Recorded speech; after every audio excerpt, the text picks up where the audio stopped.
Good morning seventh class.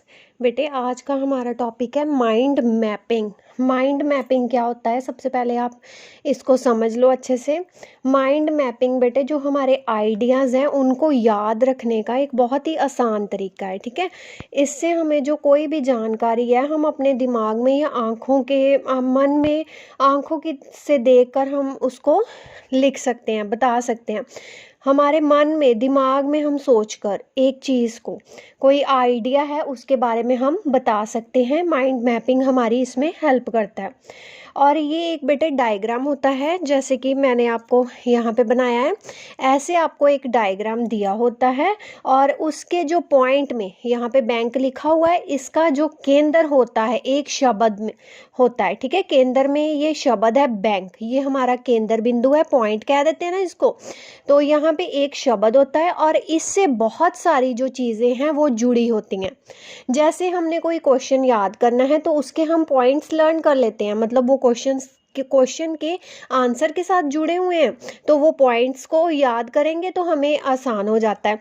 ऐसे ही बेटा mind mapping है। माइंड मैपिंग में एक वर्ड हमने अपने दिमाग में रखना होता है और उससे जो रिलेटेड वर्ड्स हैं वो हमने लिखने होते हैं।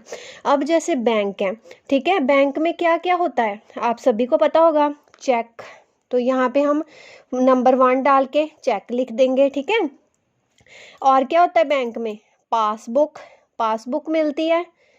तो सेकंड नंबर पे क्या आ गया, पासबुक। ये बैंक के साथ ही जुड़े हुए हैं ना, तो जो जो आपको पता है, विदड्रॉल, निकलवाना पैसे, ठीक है, और कैश। बैंक में क्या होता है, और कंप्यूटर होते हैं, और क्या होता है, एटीएम मशीन भी होती है बैंक में, और क्या होता है, क्रेडिट कार्ड, क्रेडिट कार्ड,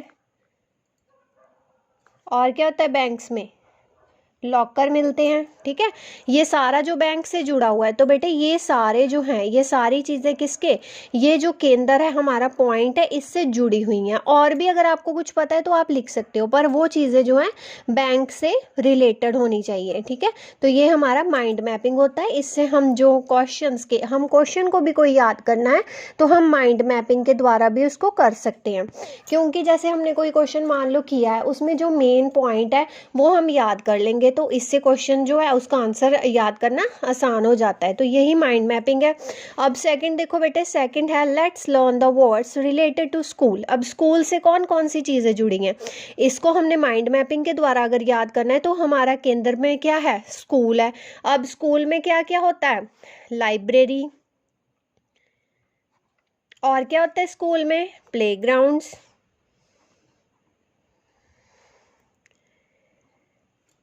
और क्या होता है स्कूल में, क्लासरूम्स, क्लासरूम्स होते हैं, गार्डन। ये सारी चीज़ें स्कूल से ही जुड़ी हुई हैं ना। स्टाफ रूम, साइंस रूम या लैब लिख सकते हो, और क्या होता है,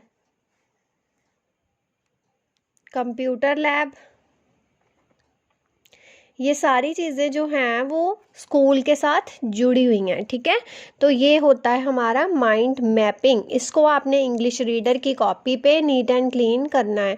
ठीक है, अगर किसी बच्चे को नहीं समझ लगे तो वो पूछ लेना, और अपना काम आपने मुझे मेरे पर्सनल नंबर पे व्हाट्सएप पे सभी बच्चों ने सेंड कर